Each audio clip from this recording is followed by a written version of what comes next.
bar and then come back to the terrace ballroom just to make that announcement that unfortunately we couldn't deliver drinks, which is unfortunate, but that's okay. We got a lot of food. We got a lot of cupcakes. So you go away with a sugar high guaranteed.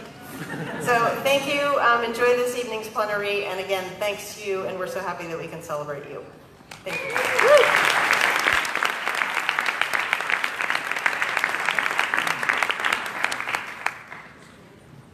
All right, well, I would like to welcome the first panelist tonight. Our first panel is called Accelerating the End of Animal Experimentation, and I'm going to invite them all to the stage and I'll work on introducing our first panelist.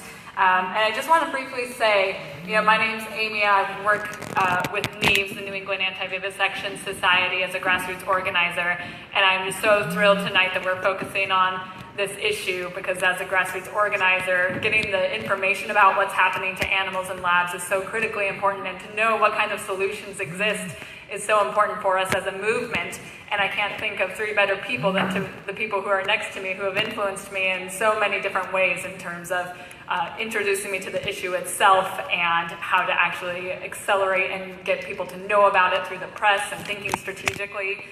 So I'm really excited to have them all with us tonight and for you to hear from them. So I will turn the time over to them. We are going to start with Nathan Herschler, who is the Executive Director of the New England Anti-Vivisection Society.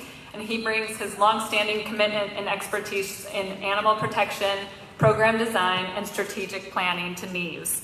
Nathan began working in 2007 at the International Fund for Animal Welfare as a staff attorney and policy advocate, and was later promoted to Deputy Vice President for International Operations. Nathan managed a $29 million annual budget allocation and management processes for I+6 programs in 14 country offices, identified efficiencies, and implemented strategies by integrating program planning, communications, and marketing, as well as nonprofit law and environmental litigation. Among Nathan's credentials, he is a senior fellow of the Environmental Leadership Program, as well as a member of the Maryland State Bar Association and the American Bar Association.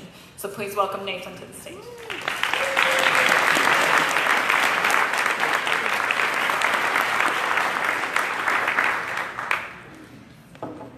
Thank you all for making it through such a long day, productive day, and thanks to so many of you who visited our booth today and completely exhausted me. I had to go home before this and put on my suit. And before I did that, I had to take a 30-minute nap. You wore me out. I'm a long-time extrovert, but you burned me out.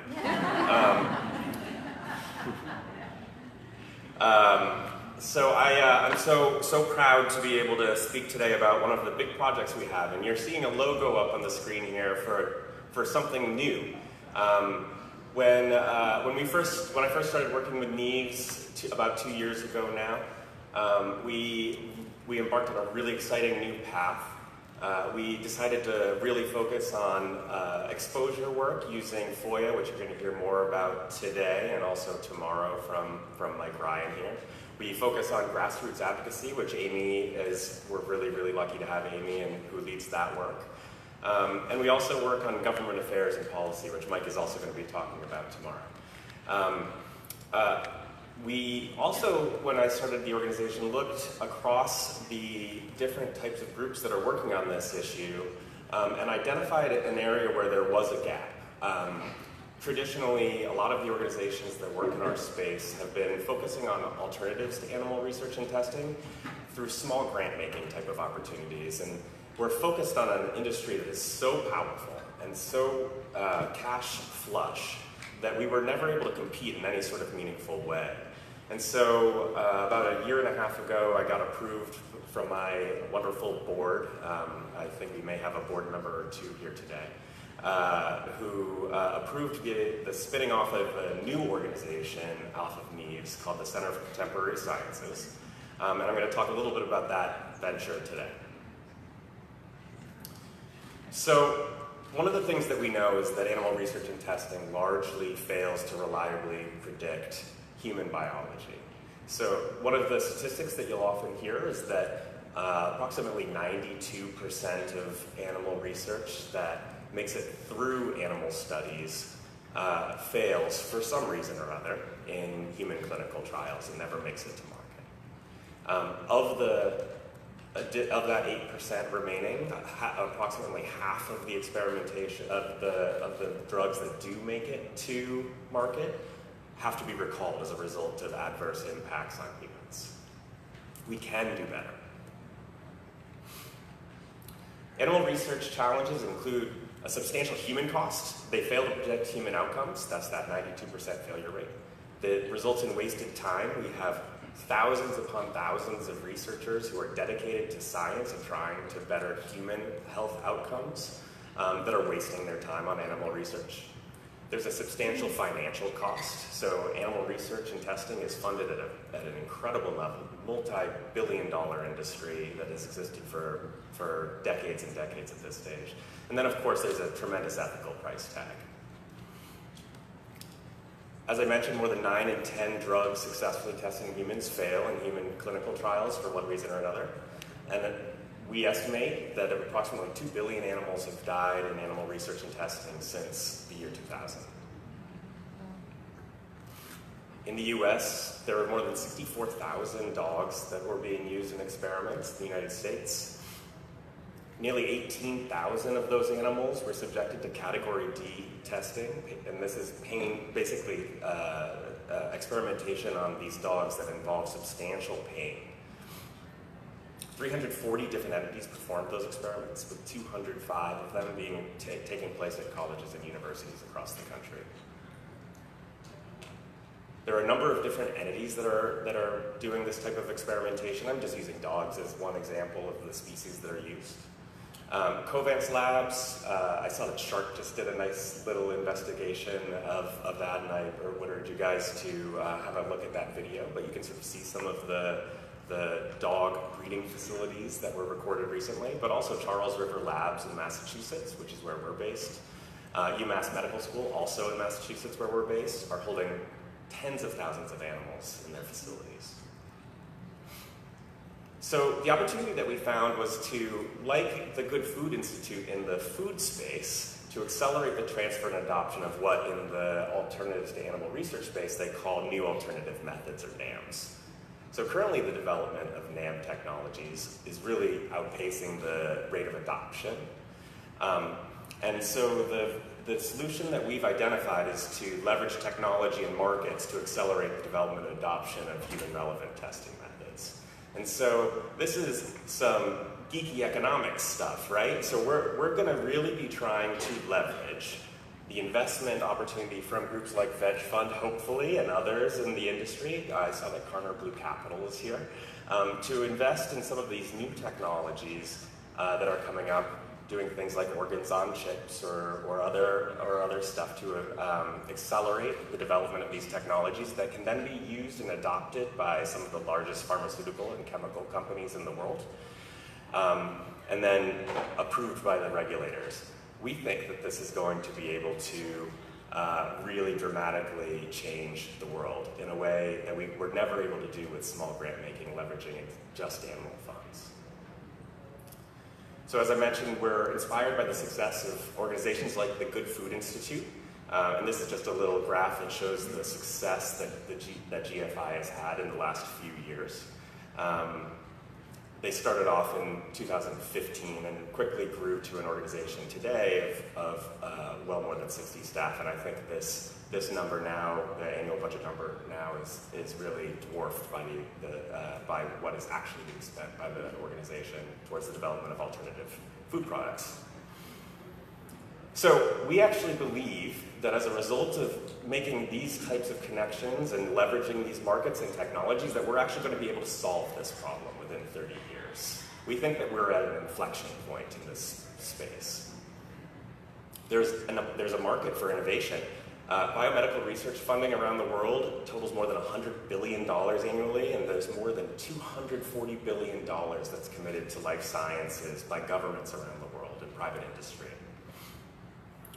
In the US, $12 billion, and this is a conservative estimate, is being used for animal research and testing, and this compares with only $300 million that's dedicated exclusively to alternative methodologies.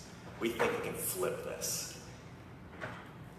And so for the technologies that already exist, we are seeing something called a compound annual growth rate, which is basically the way that these companies are going to grow over time and how they sort of expand on top of each other. This means that we're going to see growth and potential investment opportunity for companies that take a risk in these organizations of 10 to 30% per year returns in some of the new technologies. And this is based on the success that we've seen to date. One of the companies that's already seen some level of success in this space is called Emulate.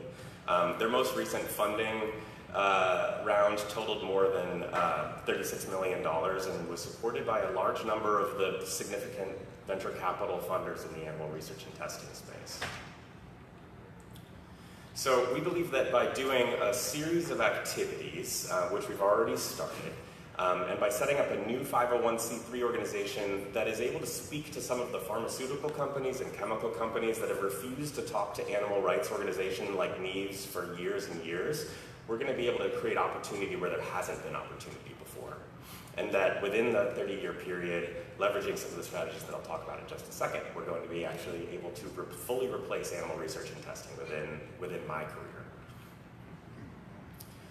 So, as I mentioned before, we're going to be doing a number of different strategies to address this. So the three things that are most like what a traditional venture capital fund would do are these top three. We're going to be supporting and accelerating companies through developing science and technology mentorship programs, also providing legal and business mentorship. So this is helping new nascent technologies that are generally flowing out of university programs and led by researchers, PhD researchers, and giving them the business acumen and expertise they need to turn their ideas into successful companies. Much like GFI, we're going to be doing a lot of work that's involved in connecting entrepreneurs and investors, doing political and regulatory advocacy, and improving the adoption of new human-based technologies.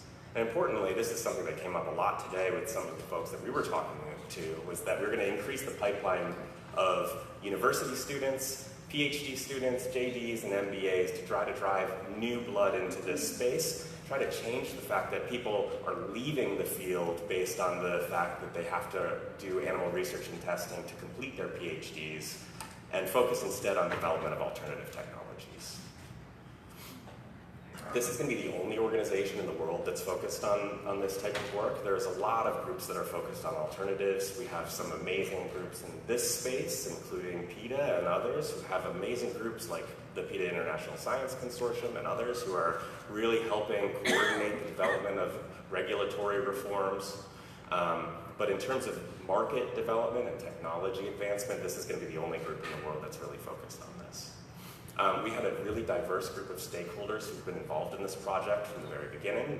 They come from the funders world, from academia, from business, various business fields, both pharmaceutical and chemical industries, and then some of the smaller industries that are focused on things like organs on chips. We're going to be focused on a really narrow organizational structure in the short term, and we are, oh, was that the last slide? Yeah, that was the last slide. And so we're hoping to start this organization within the next 3 weeks. We have approval to be doing so, and we have really generous funding from the Quinn Foundation and another anonymous donor who have given us the freedom to be able to start this new organization and hire executive staff. And my board has been really great in the opportunity of giving us this chance to really try to transform the world, much like GFI has been able to transform the food space over the last 5 years. I'm super excited about this opportunity, almost as excited as I am about the amazing strategic direction that we're going to be able to bring Neves, focused on those strategies that are going to increase the cost of continuing animal research and testing. I believe that the Center for Contemporary Sciences is going to be able to reduce the cost of adopting replacement technologies. So thank you all for giving me the opportunity to chat about this.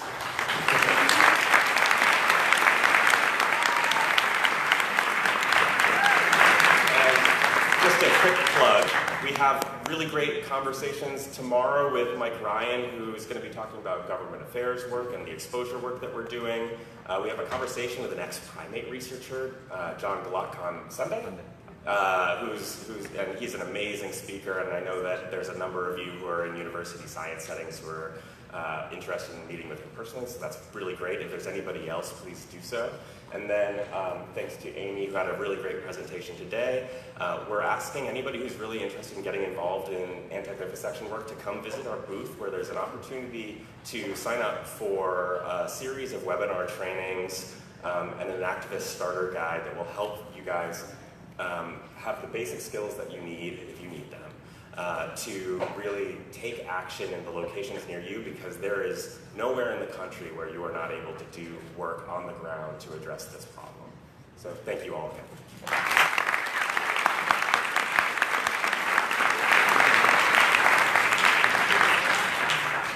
All right, thank you so much, Nathan. We're going to move right along here so we can stay on time, and I'm going to introduce our next panelist.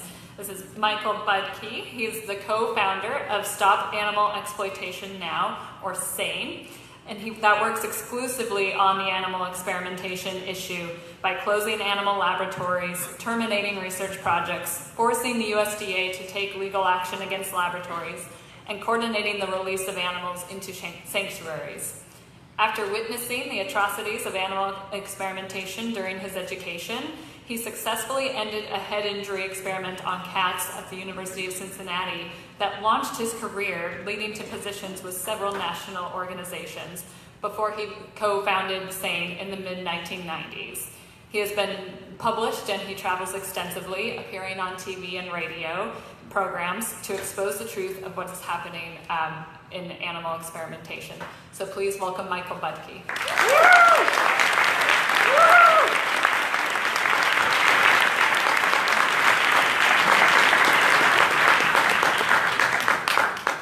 Thank you very much. First thing I would like to say tonight is I want to thank the organizers of this conference for having an entire plenary panel on the animal experimentation issue.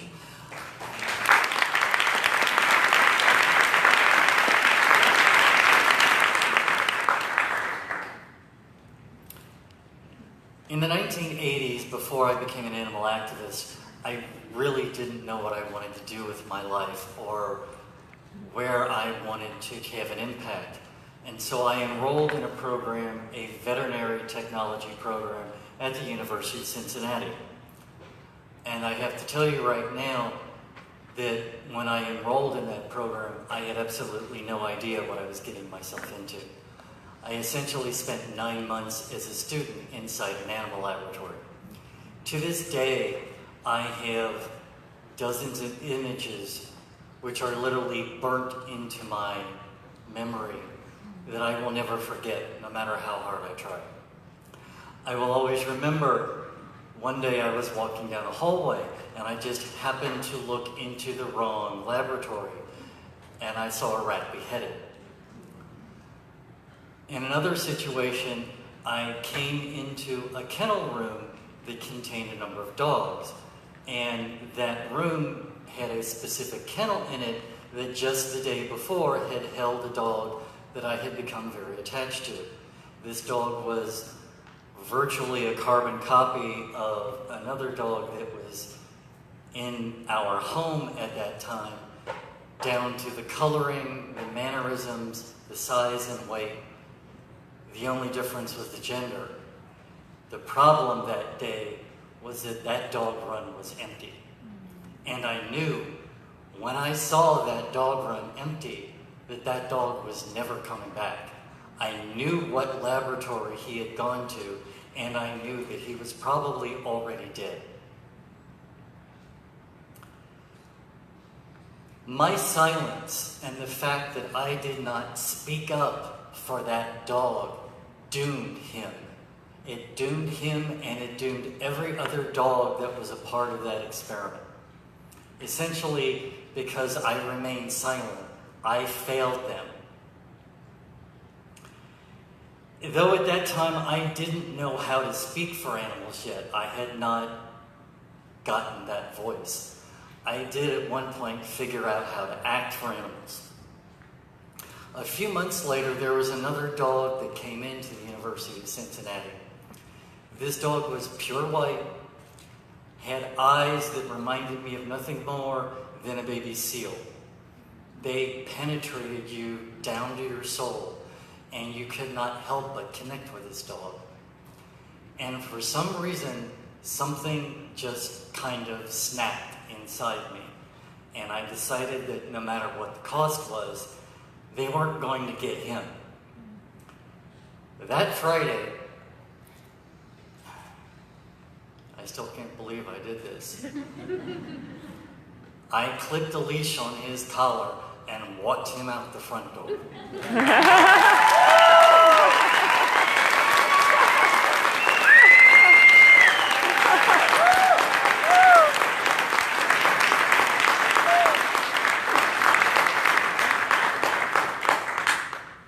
In the 1980s, people didn't really know much about animal experimentation. Literally, the silence on this issue was deafening. After I graduated from that program, that veterinary technology program, my wife Karen and I became activists, and we became involved with the local animal rights group. And we ended up running a campaign, this was mentioned in my introduction, where we successfully ended a research project that had killed cats for over a decade. That campaign taught us one thing that's very important. There's really only one effective weapon against animal experimentation or any other kind of animal exploitation that we oppose, and that weapon is the truth, facts. Animal research is an immense issue. It contains the lives of hundreds of millions of animals, hundreds of millions of facts, hundreds of millions of truths, and it is our job as animal rights activists to take this information, this truth, and convey it to the public so they can understand this issue. We have to break this down into digestible pieces so that people can see the reality and know what we know. The truth is that hundreds and thousands of animals die every year from simple negligence that actually has nothing to do with experiments. For example, documents from Vanderbilt University disclose that their laboratory staff have recently done surgical procedures on animals so poorly that the incisions actually opened up and became infected after the procedures were completed. The documents that come out of Vanderbilt University also demonstrate that their staff is so negligent that they didn't even bother to check if the crates, the shipping crates for the mice were empty before they threw them into the trash compactor. This is not the only incident of fatal negligence we've seen recently. A surgical procedure was being performed at the University of Florida, and that procedure involved something called electrocautery, where they use a heating device sometimes to seal wounds in the animal. This was done near a device, an anesthesia machine, that was a source of oxygen. The result was that an animal was literally set on fire. The laboratory had to be evacuated, and they couldn't come in to euthanize this animal until the police and the first responders had actually cleared the facility. At the University of Washington in Seattle, laboratory staff recently forgot to fast a monkey the night before surgery was supposed to be performed. How many of you have had a dog or a cat spayed and neutered? How many of you know that the night before surgery that animal had to be fasted? Well, apparently you know more than the staff at the University of Washington does. They forgot to fast this monkey, but they decided the next day to perform the surgery anyway. Predictably, this monkey went into complications, experienced respiratory failure, vomited during the respiratory failure, aspirated the vomit, and died because University of Washington staff couldn't be bothered to wait until the next day when the monkey had been fasting. An even more basic failure recently occurred at a Covance facility in Texas. This is one of the largest non-human primate prisons in the United States. At one point, this facility had housed as many as 16,000 non-human primates. And at one point recently, the staff at this animal dealer facility that sells monkeys to laboratories just simply forgot to feed a group of 25 non-human primates for 6 consecutive days. 2 of these monkeys ended up having to be euthanized because they were so severely debilitated. There's another Covance facility, though. This one is in Madison, Wisconsin. This is a primate laboratory. And the laboratory staff at this Covance facility handled the monkeys there so roughly that recently several of the monkeys had broken bones that were broken so severely they could not even be repaired surgically. The only choice was to euthanize these animals. Another lab recently used improper anesthesia on a rat that was undergoing surgery. And because they used improper anesthesia, this animal woke up during surgery with the chest cavity open on the operating table. These are the kind of things, the kind of facts, the kind of truths that we discover within laboratories. They are not limited to individual facilities, and if there's anything that surprises us, it's that how often these things happen.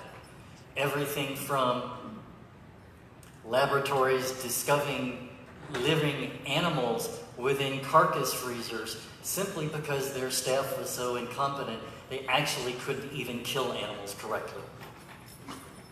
There are deaths from starvation, there are deaths from dehydration, there have actually been drowning deaths within laboratories because of unnoticed mechanical malfunctions where pipes burst and nobody noticed. The number of incidents where animal research protocols aren't followed, pain relief isn't given, veterinary care isn't provided, are just simply too numerous to name. If I was to spend time naming even just all of the facilities where this occurred, we probably wouldn't get done with this panel until sometime tomorrow morning. And many of these incidents don't even have to do with how the experiments themselves are performed. Many laboratories actually seem to have trouble keeping the animals alive long enough to perform the experiments. And if the laboratories can't do basic things like providing veterinary care or remembering to give the animals food and water, why should we believe they can do science? The reality of what happens in laboratories obviously is bad enough. We don't have to exaggerate it. We don't have to lie about what happens. The laboratories essentially give us this information themselves, and all we have to do is use it against them. We have to essentially speak truth to power. Speaking truth to power has had amazing results for SANE. Speaking Truth to Power closed the Simcoe laboratory in Cincinnati, where hundreds of guinea pigs had literally been forced to swim in toxic chemicals every year as a part of skin corrosion tests. But that facility no longer exists.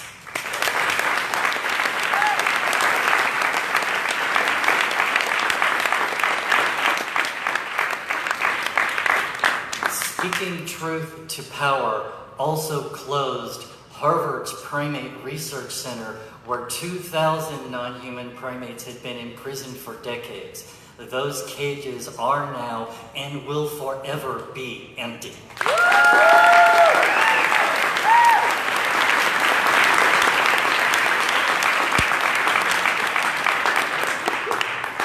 Speaking Truth to Power also closed the Santa Cruz biotech company laboratory in California that had abused over 9,000 goats and several thousand rabbits every year. Not only was their laboratory closed because they were forced to surrender their registration to the USDA, their license as an animal dealer was also terminated, and they were forced to pay the largest fine in history by a laboratory, $3.5 million.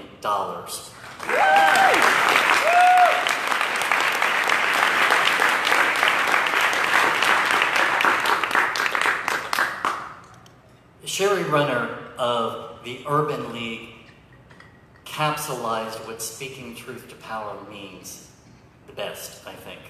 She said that speaking truth to power means believing deeply in what you say and fighting every day to have that heard. It may not be popular, it means taking a risk, and it means standing for something. The idea of standing for something is relevant not only to our fight for animals, but also to how we treat each other within the animal rights movement. And also it is relevant to how organizations interact with each other within the animal rights movement.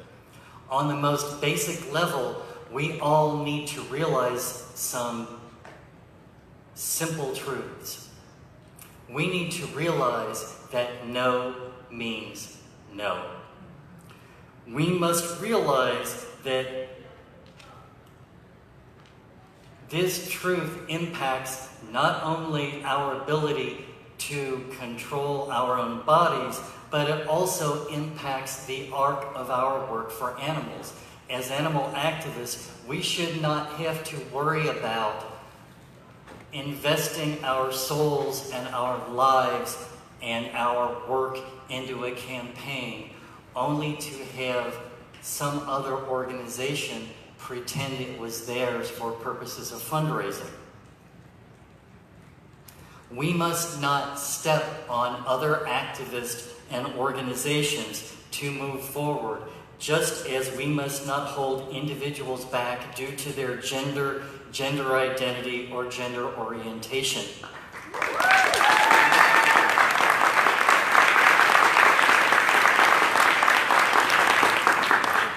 We must not exploit the work of other organizations simply to make money, because in all of these incidents, in all of these cases, we are robbing the animals of activists who are there to fight for their freedom.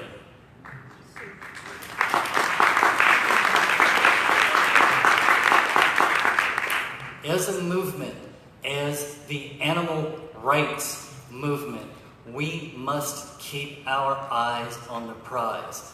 We are here and we are about one thing and one thing only, and that is empty cages. Yeah.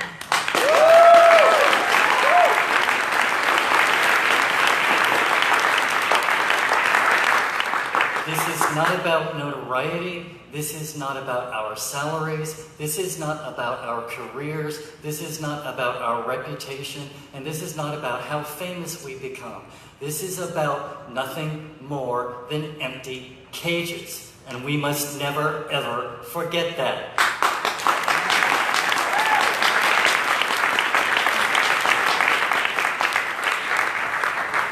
We are about shuttering animal laboratories, closing slaughterhouses, making all circuses animal-free, and bankrupting furriers. The exploitations that we fight are not and can never, ever be humane. There is no such thing as humane animal experimentation. There is no such thing as humane slaughter. There is no such thing as a humane circus, and there is no such thing as humane fur. And anyone who tells you anything differently is quite simply lying.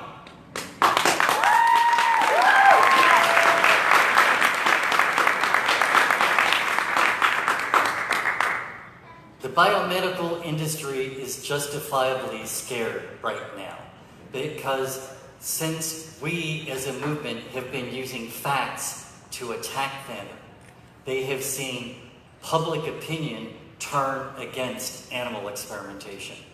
The most recent public polls demonstrate that 52% of the American people are opposed to the use of animals in experimentation. The industry, however, thinks that with candor and more openness, things like tours of laboratories and fluff pieces in newspapers, that they can turn this around. They think that the key to this is candor and openness and being honest and showing the public what happens in laboratories. Well, there's only one problem with this.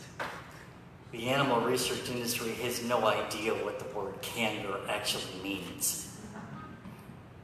They know only how to mislead, lie, and deceive. The facts, the demonstrable truth that comes in documents that the animal research industry itself authors are the very things we have spoken about tonight. Deaths that never needed to happen, negligence that compromises anything that even roughly resembles science, and the waste of billions of dollars in federal tax money. I have one thing that I would like to close with. Every year we know that there are representatives of the biomedical industry that come to this conference because we read their reports about the conference later. I have one thing to say to the representatives of the biomedical industry that are here tonight.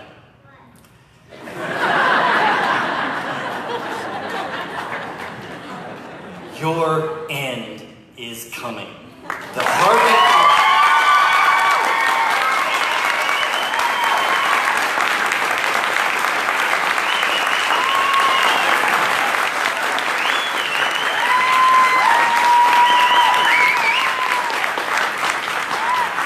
harbingers of your fate are here in this room tonight. You have nothing to look forward to but the animal rights movement systematically closing down every laboratory in the United States one by one. And we are going to do all of this with facts. Thank you.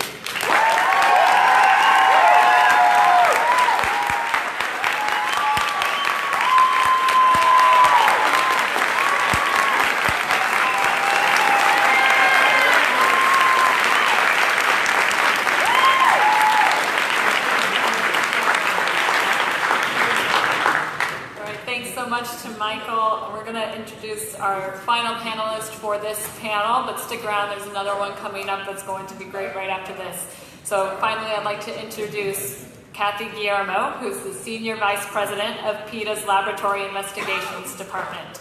A 30-year veteran of PETA, Guillermo leads the organization's work to end the use of animals in experiments. Her many victories include shutting down the construction of a massive monkey breeding facility in Puerto Rico and exposing the abuse of animals at a North Carolina product testing laboratory, Professional Laboratory and Research Services Incorporated, which led to the closure of the facility and the adoption of hundreds of dogs and cats into good homes. She is also the author of the 1993 book, Monkey Business, The Disturbing Case that launched the animal rights movement, and started my activist career and several others that I talked to today. So please welcome Kathy to the stage.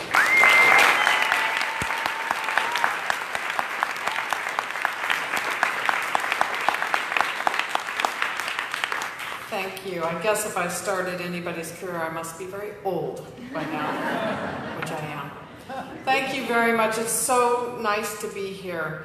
And usually when I talk about PETA's work to empty the laboratory cages, I talk about our undercover investigations, which I'm so proud of.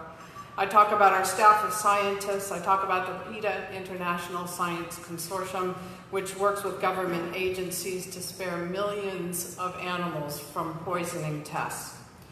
But when it comes down to it, it is you, the animal rights activists, who make this work possible. You make the victories possible, and you will end vivisection. So let me show you what I mean. These are just a few examples from the last 2 years of what you have accomplished for animals. This is Marshall McHugh. He was a professor at St. Mary's University in Texas, and in 2017 we discovered that he had made a career of starving animals. Insects, birds, rats, lizards, mice, the animals who are excluded by the Animal Welfare Act because in our government's eyes they don't meet the definition of the word animal. The only good thing I can say about McHugh is that he wasn't on any government grant when he put mice in a cage without any bedding because they were so hungry they might eat the bedding. We went public and we asked for your help. 185,000 of you sent emails. And if there's one thing that a Catholic university doesn't want, it's about 200,000 emails talking about ethics. Well, you won. McHugh was ordered to end his filthy experiments, and within a year, he was gone from St. Mary's.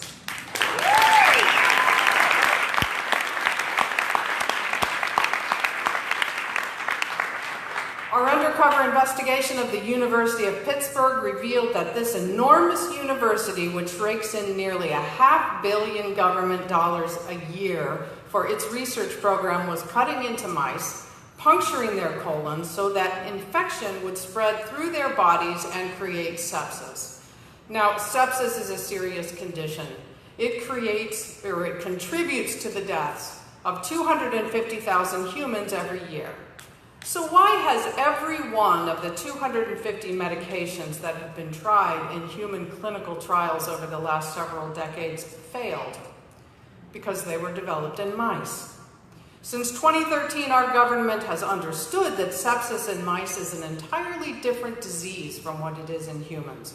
But our government still gave Pitt $1 million to puncture the colons of mice. Until 315,000 of you sent emails, thousands of you called, and thousands of you posted message on Pitt's Facebook, and the grant dollars dried up.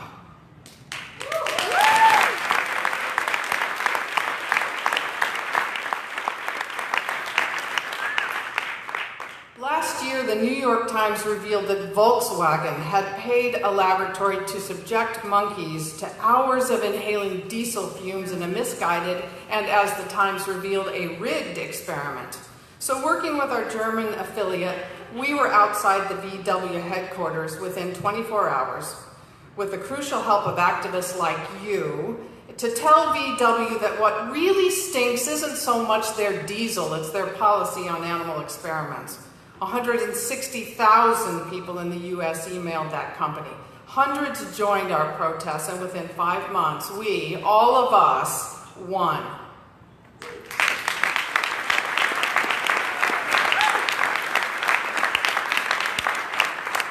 Sometimes activists help in other ways. Sometimes there are those of you who are whistleblowers, and that is crucial to our work. And when one recently leaked photos of an outdated medical training procedure in which tubes were shoved down cats' throats at Cincinnati Children's Hospital, killing at least one of those cats. We got the school on the phone, and in short order, those cats were replaced with sophisticated simulators.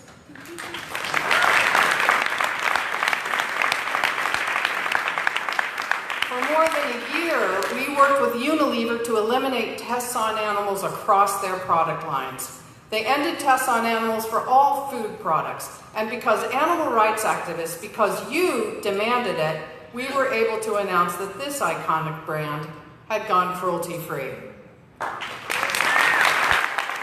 few months later, this one followed suit.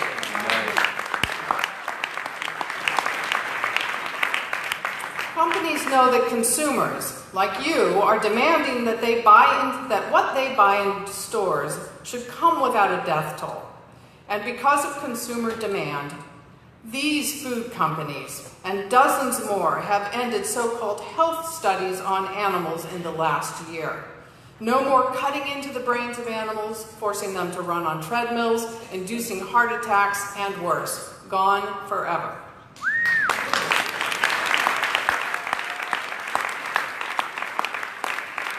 When we obtained videotape showing members of the Coast Guard being forced to stab and shoot goats and cut off their legs in outdated battlefield trauma training exercises, hundreds of thousands of you emailed the Coast Guard.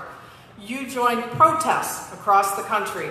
You told your representatives in Washington that this was not acceptable. And thanks to you and to the amazing Congresswoman Lucille Roybal Allard, last year the Coast Guard ended this barbaric practice forever.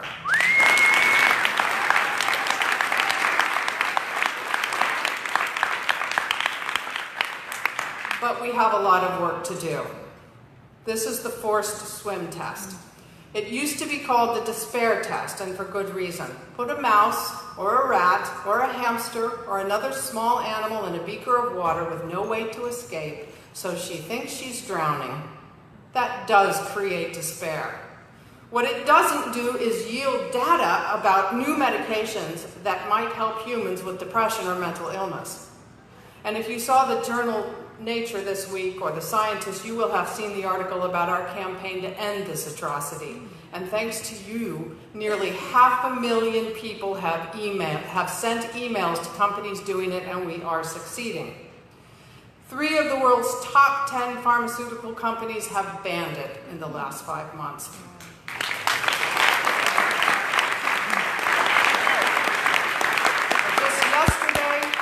Announced that Fortune 500 company Boehringer Ingelheim, that giant in the pharmaceutical world, just became the 4th big pharma company to ban this bogus test that masquerades as science.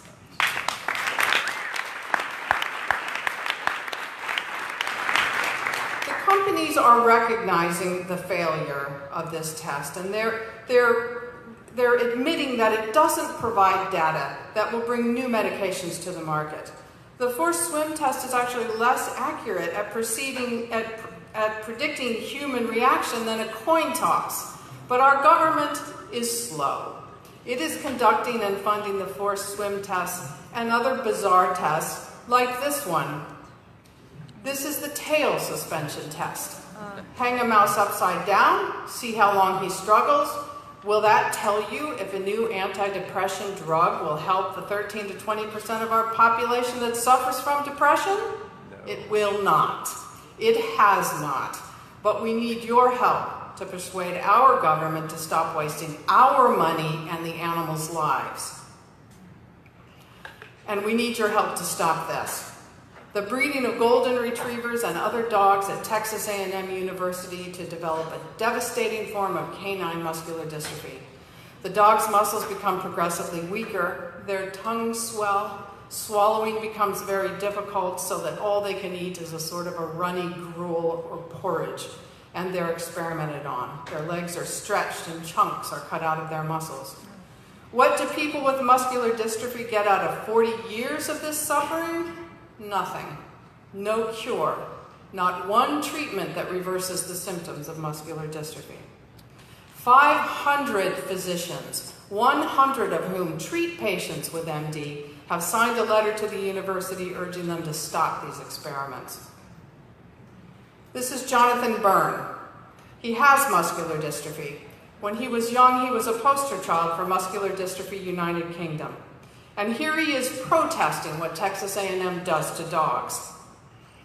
Jonathan is one of many people with muscular dystrophy who have joined our campaign. Here are just a few of the others. 700,000 of you have emailed Texas A&M. Thousands have called the university. Celebrities from Lily Tomlin to Bill Maher to Paul McCartney have put these tests under the spotlight. And you're being heard. The number of dogs has been reduced by nearly half. The lead experimenter has retired a year early. The school is reeling under 4 lawsuits and one of them was brought by Jonathan Byrne, who was kicked off campus for simply asking to see the dogs imprisoned and harmed in his name.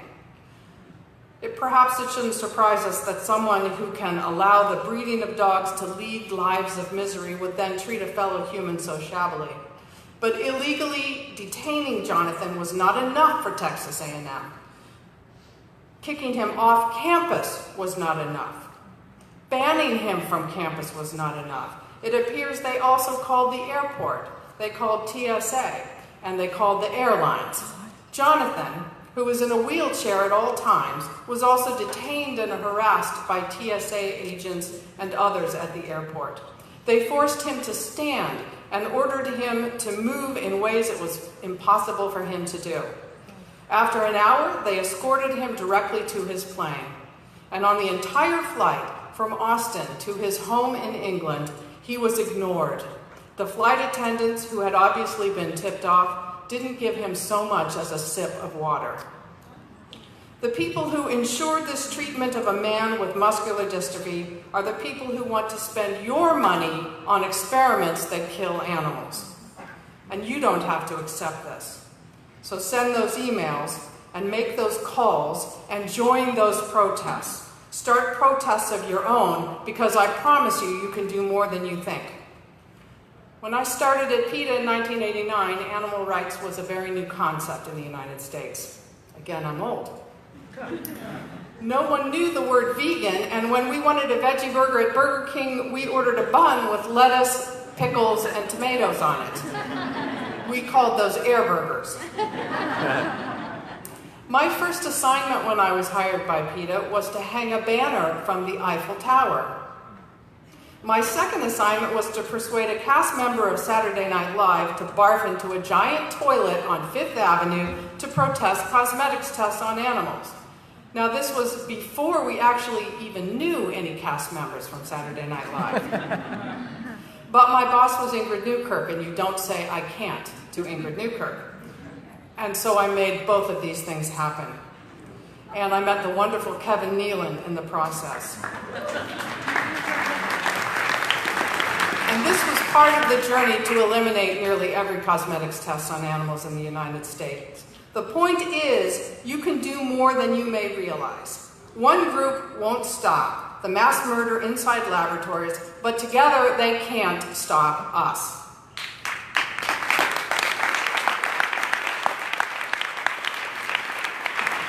We can talk about alternatives to torture, but we don't need alternatives, we just need to stop.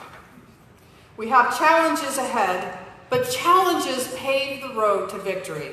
We take on the laboratory abusers one by one, all of us together, and when enough of the bricks are taken out of the wall, we will end vivisection because the wall will crumble. You are the key to ending vivisection. You are the way we will get the experimenters off the backs of animals once and for all. Thank you.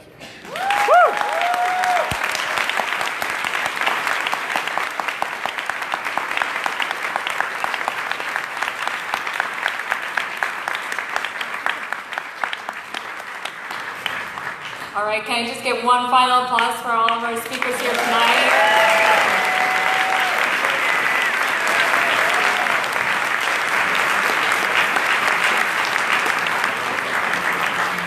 Okay, at this time, stick around. We're going to have our next panel, which is about making connections, animal rights, and other social justice movements that you're not going to want to miss. And we're going to have this one moderated by Patrice Jones, who will be up and who will get us moving around a little bit to get ready for the next panel. So hold tight, and Patrice will come up here and get us started on our next panel.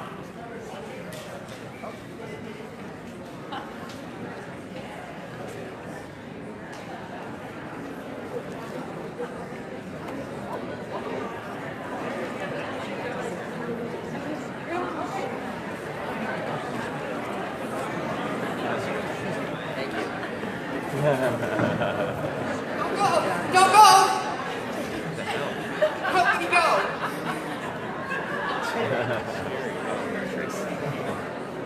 Okay, yo.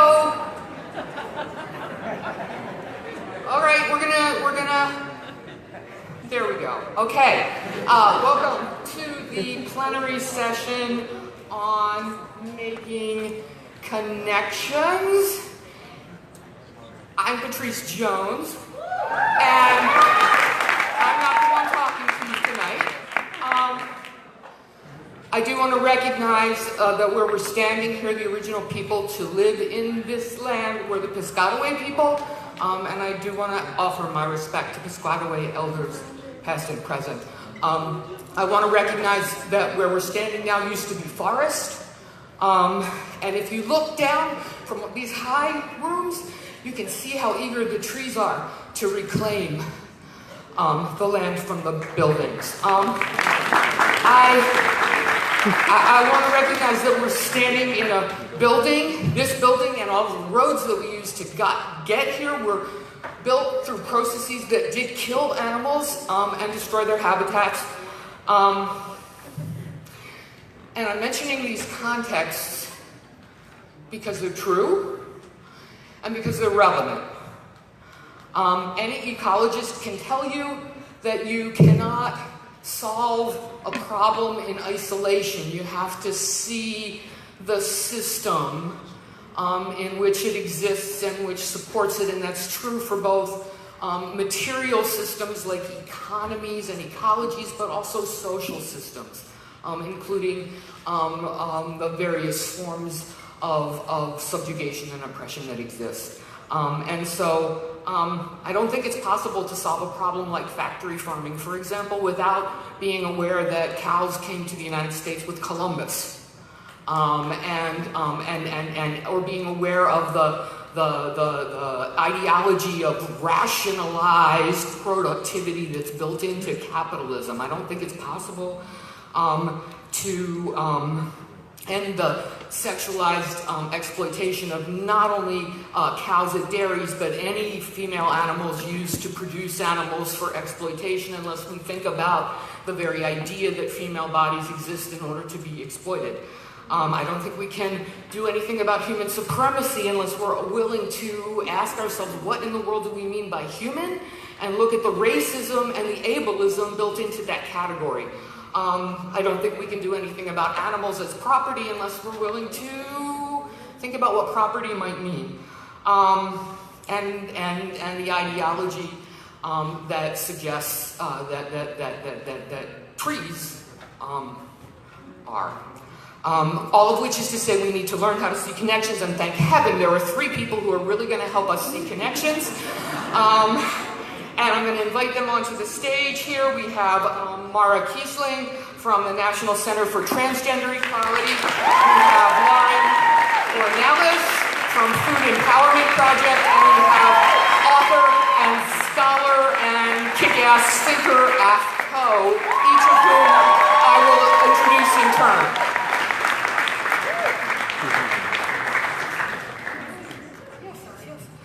So we will begin with Mara Kiesling, who is the executive director and founder of the National Center for Transgender Equality, which is the nation's leading organization working for transgender people. She is the author of an amazing report called Injustice at Every Turn, which is a result of the National Transgender Discrimination Survey. And check it out, you can download the PDF to read that report, and you should. Mara has been a vegan for 23 years, but which means 25 years. And Mara is going to talk to us about what animal rights can learn from the LGBTQ movement. Mara.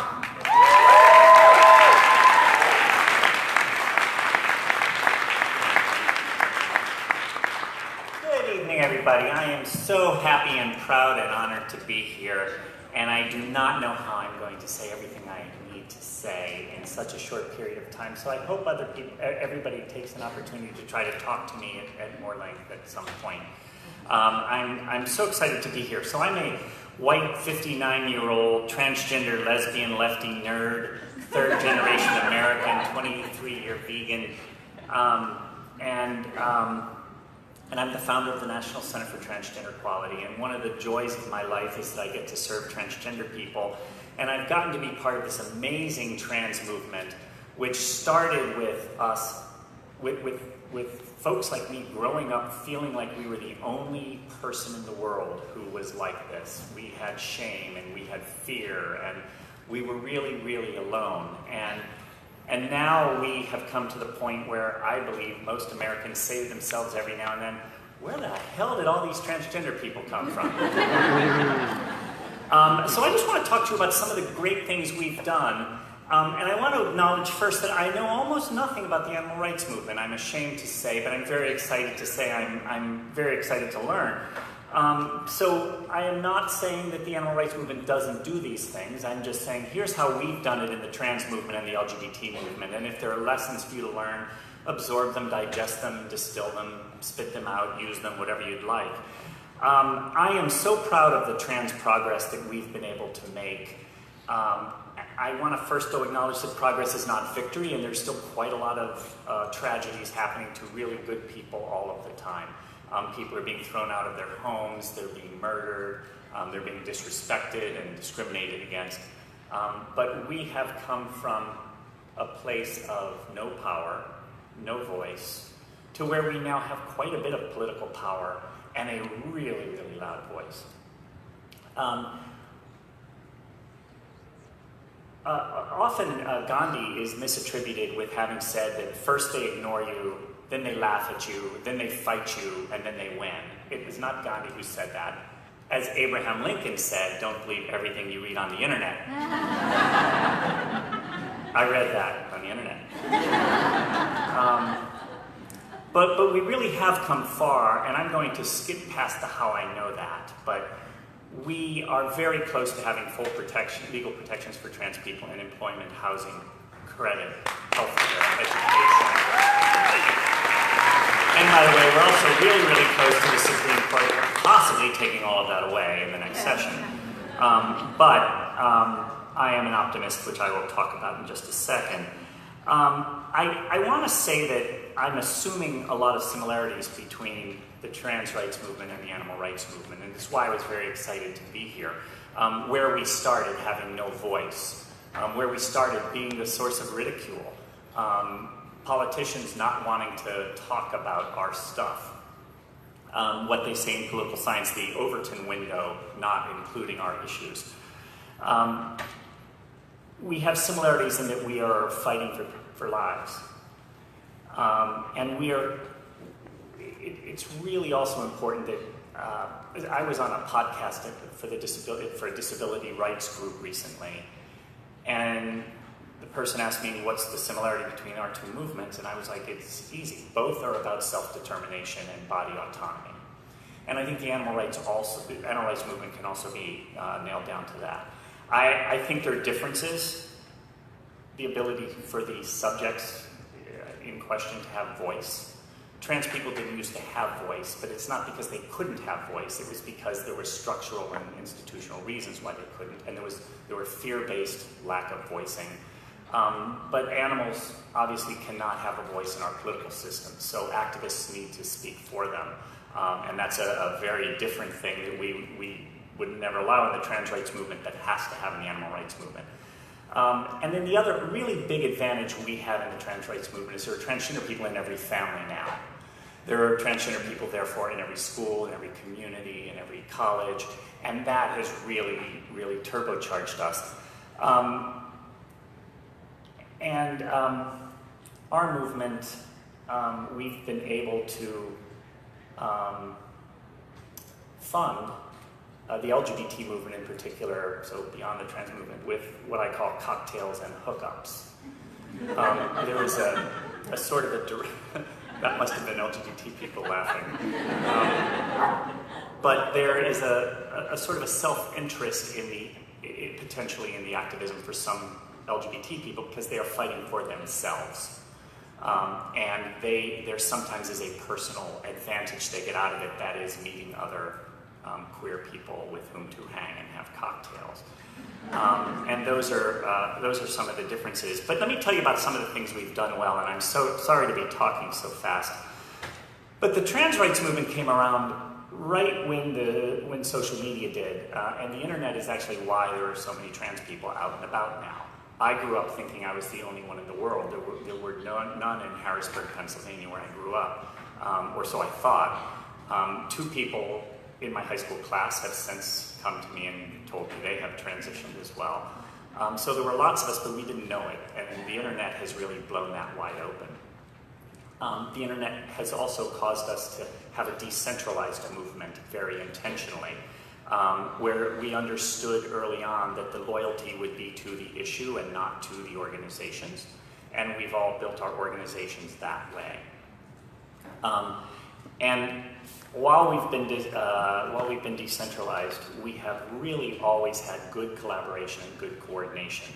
This is true of the larger LGBT movement. I guess I should have stopped and just said the trans rights movement is part of the lesbian, gay, bisexual, queer movement. So when I say LGBTQ, that's what I'm talking about. But we coordinate really very well. Our largest funders coordinate with each other, and they demand that we all coordinate with each other. There are executive director support groups in 15 cities for queer people. There is a national organizations have a support group for CFOs, for comms directors, for development directors, and those have been really important collaborative structures. And the collaborative structures, I started making a list of them a couple days ago for this, and I ran out of time even thinking about them. We have litigators, there are collaborative structures for those. There is an Equality Federation for the state equality groups. There's Centerlink for the LGBT community centers. There are corporate ERGs, employee resource groups, which are now networked with each other and are becoming one of our most powerful tools. There are GSAs in schools. We have a thing called the Q Street Project, which is for LGBTQ identified lobbyists in DC, not just who work for our groups, but who work for corporations and other kind of associations. And we have lunch once a month where the folks who work for not our groups get a chance to do work for our groups. Somebody will say, oh, we need to talk to Senator so-and-so, and somebody from whatever the Diabetes Association will say, I'm going to see her tomorrow, what shall I say? And that's a collaborative structure which has supercharged us and made us really strong. We've been very good at coalition building, particularly during the Trump administration. P.S. I do not like him.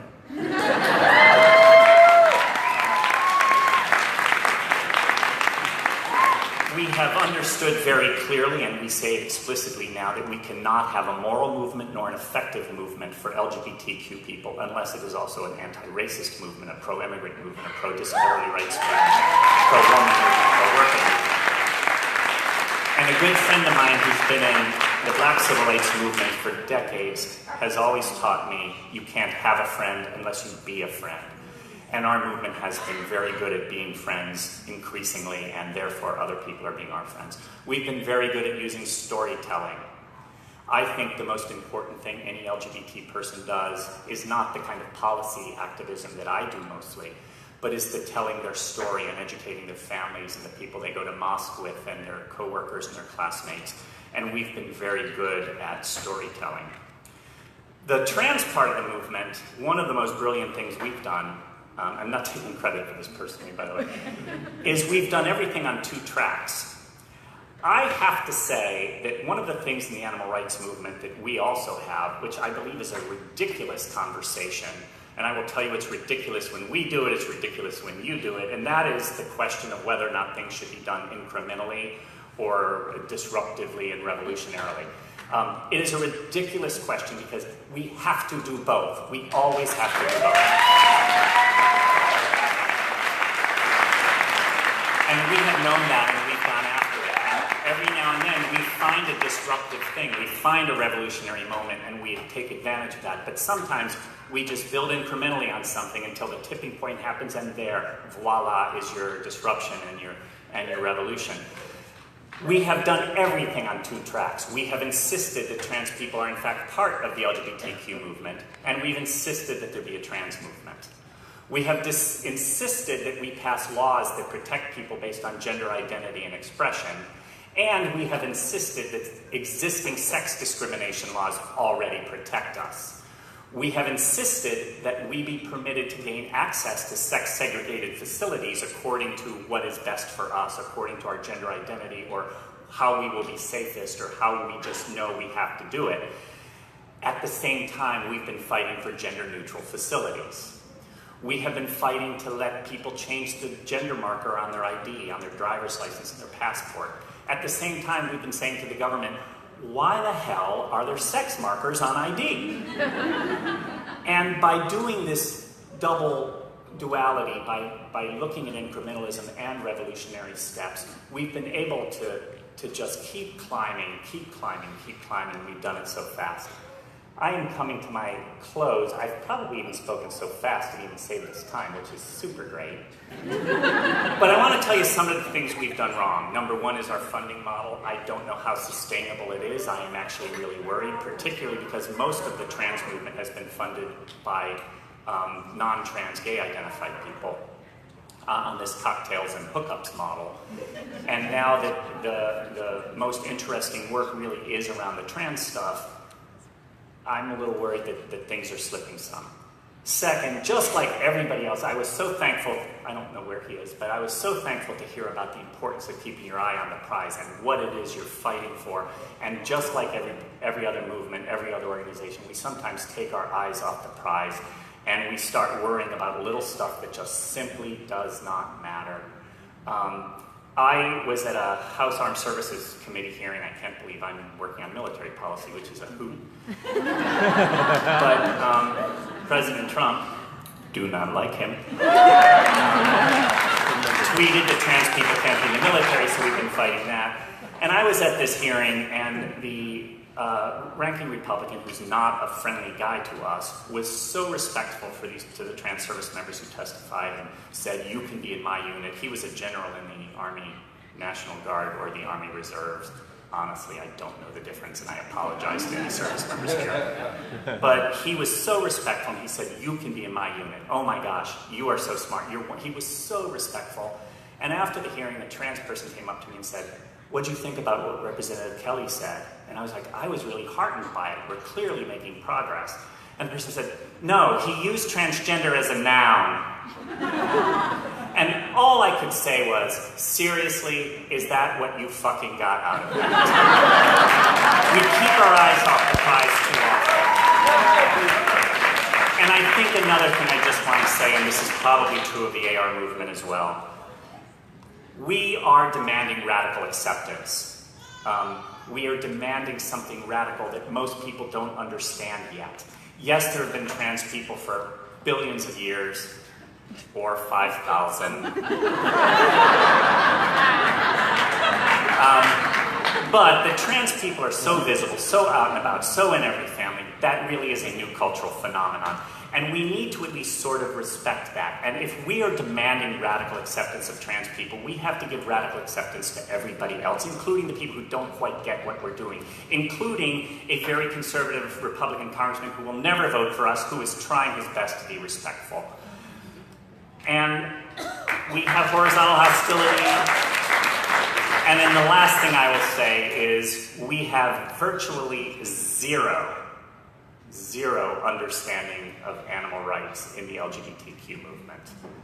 I grew up into adulthood hearing that all lesbians were vegetarians. I was super excited when I got into the movement, and I was like, okay, the dating begins. No, I am finding almost no lesbians. I mean, a lot of lesbians are, obviously, but that is not a thing, is what I'm telling you. I will say that we will continue to fight. Trans people haven't come this far to only come this far. We are making progress. We are winning. We're going to keep winning. And I want to tell you what keeps me going in a really bad time for us right now, and then I will close. A United States Senator said to me once, this is in 2017, after the White House changed. I like people got better. And she said, I hope trans people can weather this storm. or trans people know they can weather the storm. And I was like, Senator, we are the fucking storm. And I meant that. And I am optimistic. And it's not a naive optimism, it is a fierce optimism. It is an optimism that knows that optimism is fighting. Pessimism is acceptance. Pessimism is obedience. We must always be optimistic in our work as activists, or we should get out of the way for people who are more optimistic. I am not a glass half full person. I am not a glass half empty person. I am somebody who was given a glass, and it's the only glass I'm given, and I have to figure out the best way to use it. When it is empty, I have to figure out how to fill it. When it is full, I have to figure out how to share it. And sometimes when a president I don't like starts attacking our children, I need to smash it on a bar and take it outside for a fight.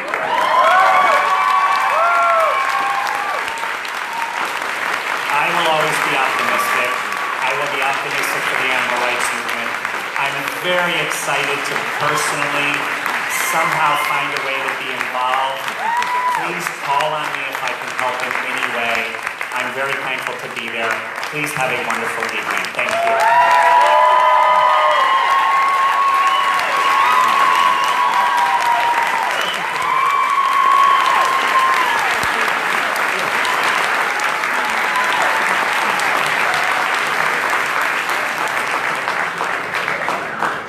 All right.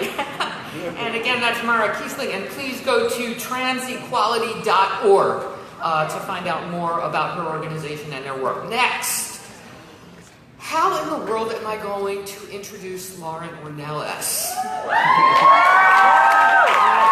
who was somebody I looked up to when I came into the movement nearly 20 years ago, and even then had already done so many things that it would take all the time we have to list them. So, undercover investigations? Yes.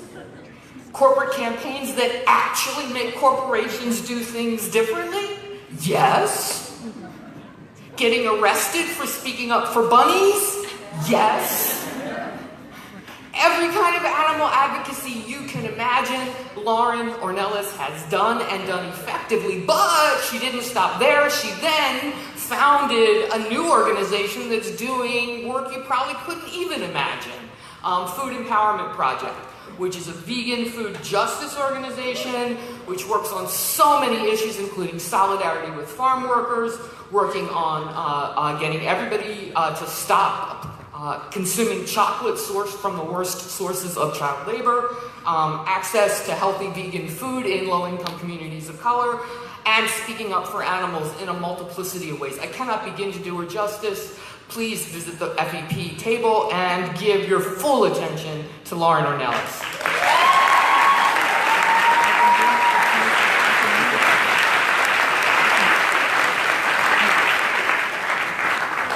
I'm too short to see where my slides are. Okay, I'll stand over here. Sorry, y'all. So I just wanted to start by thanking Ethan and Jen, organizers of the conference, for allowing me to speak this evening on these issues. I also want to recognize that we are on the ancestral lands of the Anacostia and Pakumi Indian tribes, and that we are indeed on stolen lands, and to not forget that not so far away that we are near Washington, D.C., which was built by slaves. So I think that although I definitely love the optimism of Maura, I also want us not to forget our history in this country and what we've done. So Patrice mentioned a little bit, I don't know who's doing my slides now that I think about it. Is this my slide there?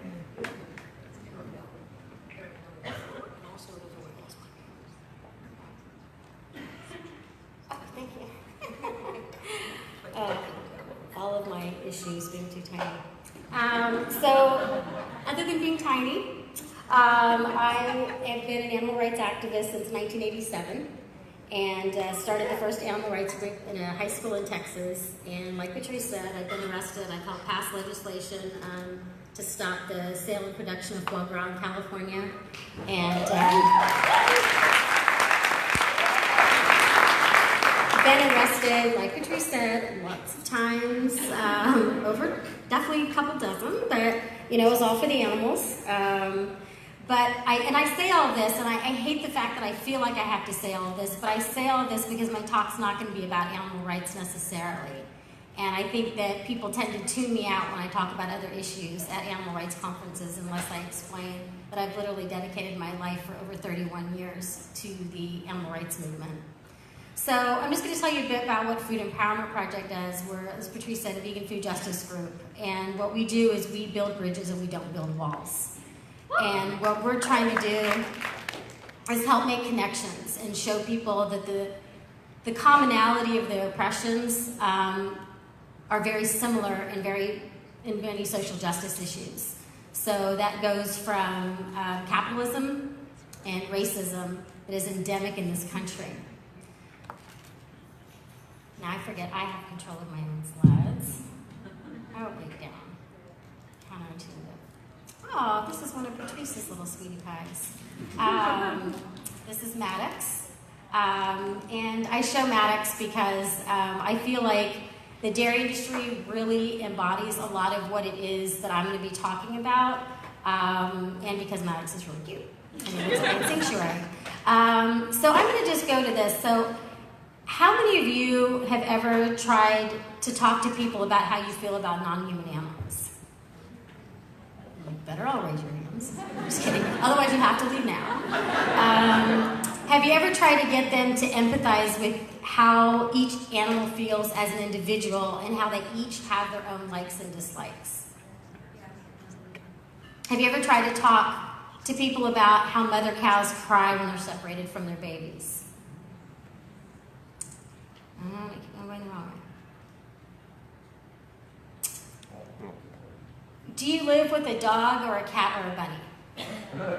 Sorry, the whole bunny thing. I did not know Bruce was going to talk about that most recent thing I did. Do you talk to people about how they also have companion animals and try to talk to them about how animals are used in experiments? Do you feel like when you talk to people, you're trying to get them to care about the fact that as a compassionate person, that they should care also about the suffering of non-human animals? So what we do when we talk about these things is we're trying to get people to widen their circle of compassion, right? We're trying to get them to see past themselves and understand the suffering of non-human animals. But what we don't think of many times is when we're talking to people who have different experiences in different backgrounds. Because not everybody comes from the same privilege and the same background that we do. And I fear that sometimes when we talk about these issues, we forget that. And what we do is we sound incredibly ignorant. So we talk about the fact of slaughterhouse workers and factory farm workers and how they are treated and how a lot of them are undocumented, how they're immigrants, and how everybody should care and not eat meat because of how the slaughterhouse workers are treated and because of how the animals are treated. But we don't talk about how farm workers are treated who pick our food. And at the end of the day, if you're promoting veganism, you're asking people to eat more produce. Therefore, you are asking more farm workers to pick more food. And if you don't acknowledge what farm workers go through, you're being hypocritical. And people know that. And people who work on these issues know that. Many of us who have farm workers in our family, who have farm workers in our lives, we know that's simply not true. Many farm workers are homeless. Women experience sexual harassment on a regular basis. There's lots of documentation on the abuse that they receive. They suffer from wage theft. So one of the things that Food Empowerment Project does is we do a school supply drive for the children of farm workers every year. We don't do this as an act of charity. We don't see this as an act of charity where you give school supplies to somebody. We do this to thank farm workers for feeding us. It's not just vegans, right? Obviously, it's everybody. But as people who are so concerned with how the animals are treated in our food, we need to show that same respect for those who feed us as well.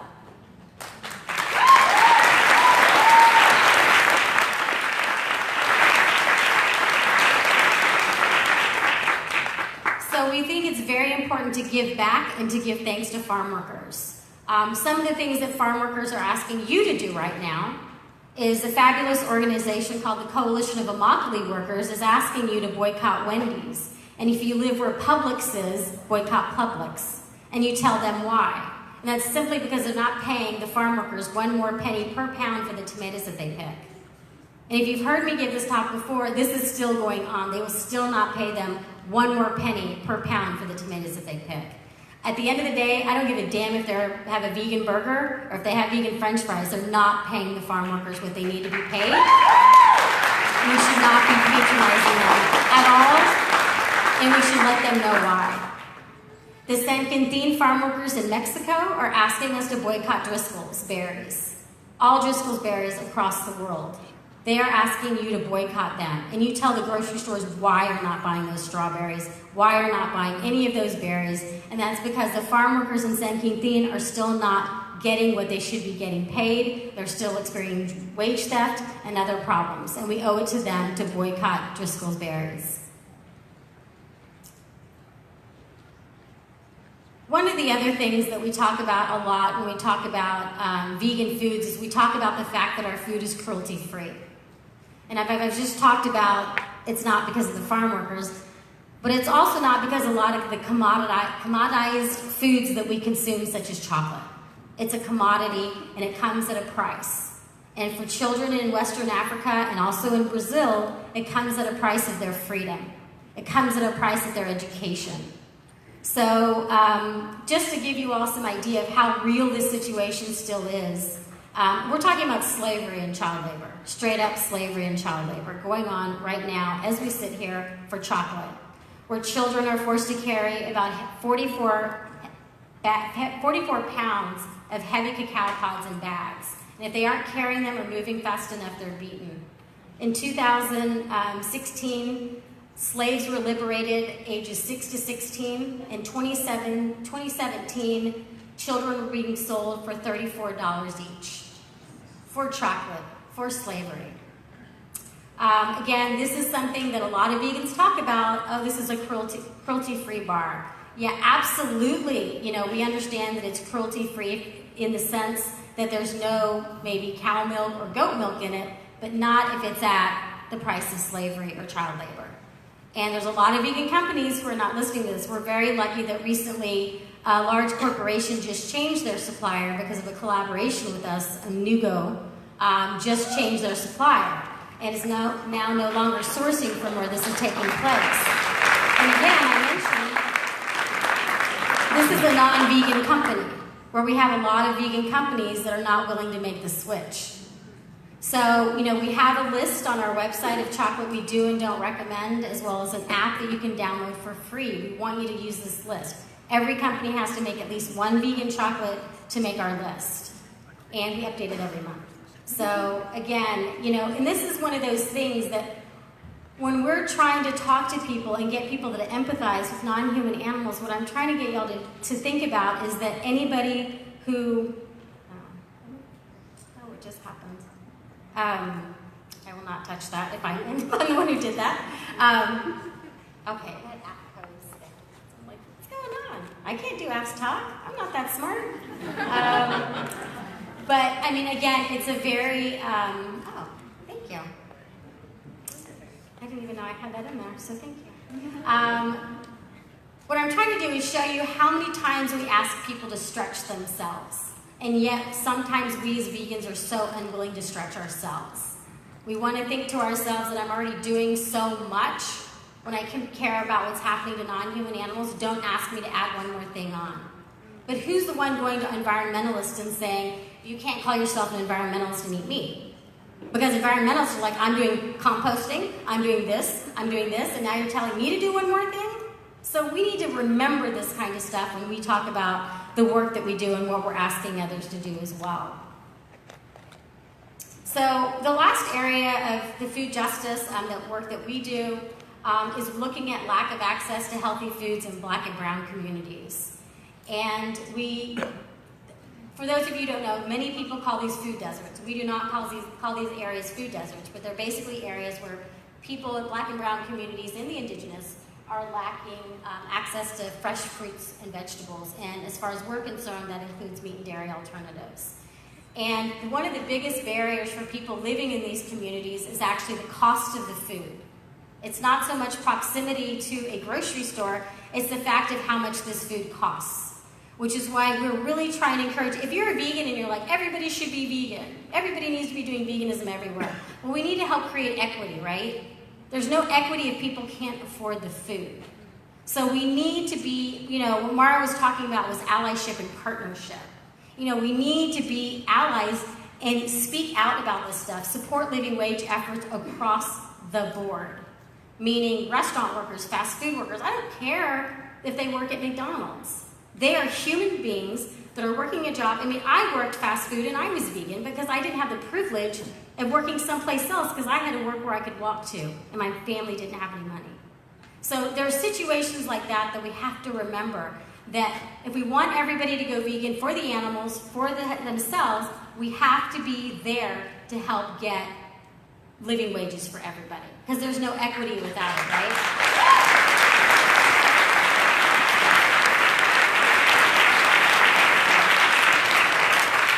So this is when you get into the problem of activists saying it's easy to go vegan, right? How many times do we hear that? Oh, it's easy to go vegan. Well, it's easy if you have a car, because a lot of people don't. It's easy if you have a kitchen. We work in communities where there is no kitchen, that people are living in hotels and all they have is a microwave. So how easy is it for them to go vegan if the only thing they have next door is 7-Eleven? So again, this is one of those things, right? We need to build credibility, right? Because the non-human animals can't speak in a language that we understand, right? So we're supposed to do our best by them. And so we need to make sure we don't say ignorant and stupid things that anybody in the audience can be like, really, you're saying it's easy to go vegan, but I know my aunt can't, and she'd love to, right? So we lose credibility when we say things like that. It's like we just broke everything down that we created.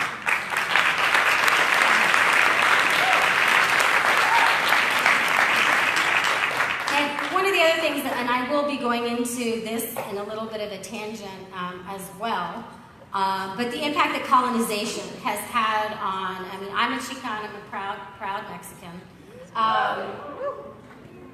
Yeah, thanks, because this country doesn't really seem to like us much right now, so I appreciate the love, not a murderer or a rapist.